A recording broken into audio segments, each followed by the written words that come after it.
Bem-vindo ao canal Saber. Aqui você vai ficar sabendo de muitas coisas. No vídeo de hoje vamos falar sobre como funcionam os motores dos aviões. Deixe seu like, se inscreva no canal e ativa o sininho. Voar sempre foi o sonho da humanidade. Observar aves inspirou muitas pessoas a empreenderem projetos de aeronaves. Ao longo da história há muitos registros de tentativas mal-sucedidas de voos. Alguns até tentaram voar imitando os pássaros, simplesmente usando um par de asas, construindo um esqueleto de madeira e penas, imitando as asas dos pássaros, colocando essa estrutura nos braços e balançando-os. No século XVIII, alguns engenhosos entusiastas começaram a desenvolver balões de ar quente. O primeiro voo bem-sucedido de um balão de ar quente foi o da Passarola, construída por Bartolomeu de Gusmão. A Passarola alçou voo em 8 de agosto de 1709, na corte de Dom João V de Portugal, em Lisboa. A experiência não foi como esperado, apesar do invento ter se elevado acima do solo durante alguns momentos. Com o passar dos anos, desenvolveu-se balões de ar quente, capazes de transportar pessoas. Outros inventores passaram a substituir o ar quente por hidrogênio, que é um gás mais leve do que o ar, porém mais perigoso, pois o hidrogênio explode com facilidade. Mesmo assim, o curso de tais balões não podia ser controlado. Ou seja, não havia como controlar a direção. Em 1852, o dirigível foi inventado. O dirigível é uma máquina mais leve do que o ar, mas, ao contrário do balão, seu curso pode ser controlado através do uso de lemes e de motores. Os inventores continuaram desenvolvendo máquinas para voar. Vieram os planadores, máquinas capazes de sustentar voo controlado por algum tempo. No século XIX, algumas tentativas foram feitas para produzir um avião que decolasse por meios próprios. Entre 1900 e 1914, inventores, como os irmãos Wright e Santos Dumont, conseguiram desenvolver aviões com decolagem independente.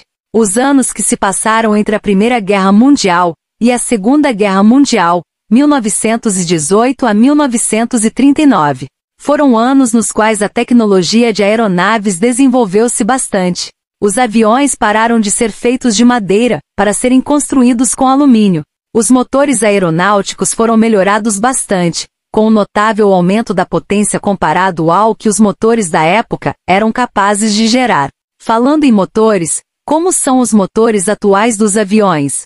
Existe um enorme disco composto de grandes pás, também chamadas de lâminas. Este disco é o fan, ou seja, um ventilador responsável por sugar a grande quantidade de ar necessária para o funcionamento do motor.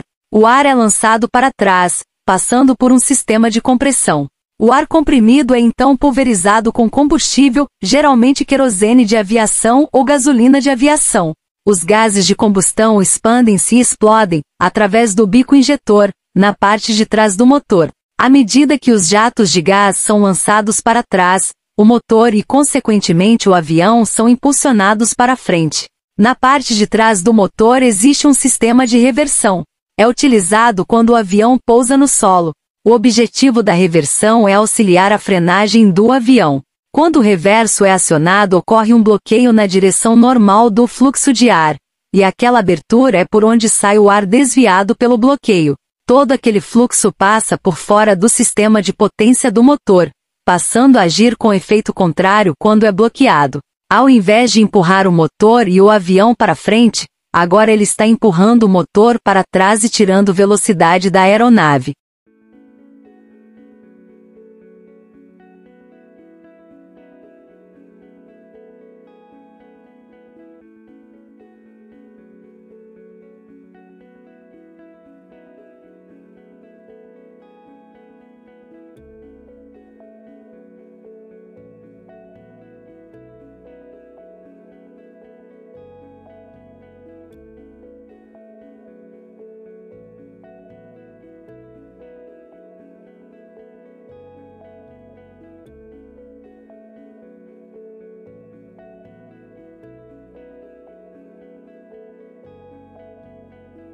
Está pronto para voar?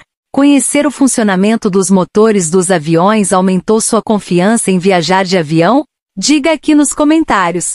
Se gostou do vídeo, deixe seu like. Se inscreva no canal e ativa o sininho. Até o próximo vídeo.